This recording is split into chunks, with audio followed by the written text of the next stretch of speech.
vous êtes cinéphile, forcément, ce que je vais vous dire va vous bouleverser. Je pense naturellement que vous connaissez la saga au succès international Die Hard portée par Bruce Willis, avec sa fameuse phrase au Nakatomi Plaza Yippee-Ki-Yay. Eh bien, sachez que ce film, Piège de cristal, qui a initié cette saga en 1988, n'était pas du tout destiné à Bruce Willis.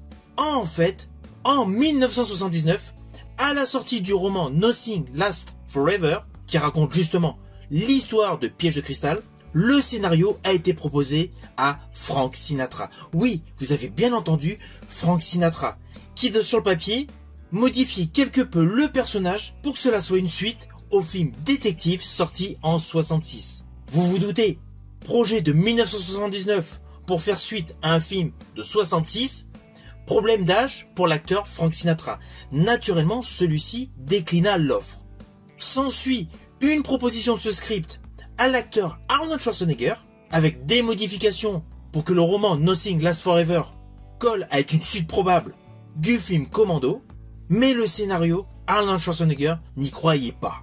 De ce fait, le script fut proposé à de nombreux acteurs, comme Sylvester Stallone, Mel Gibson, Burt Reynolds, Richard Gere, avant d'atterrir dans les mains de Bruce Willis. En fait, l'acteur Bruce Willis était l'ultime recours pour voir l'aboutissement de ce projet. Projet qui avait eu les droits achetés en 1979. Vous imaginez? Bruce Willis reçoit ce script en 1987, un paquet d'années plus tard. Le film fut tourné, le film a totalement fait exploser la carrière de l'acteur Bruce Willis, et cette saga Die Hard a comporté de nombreux opus, inégaux certes, mais de nombreux opus sur plusieurs décennies. Alors ceci dit, dans le bouquin original de Roderick Thorpe, le héros en fait ne s'appelle pas John McClane, mais Joe Leland.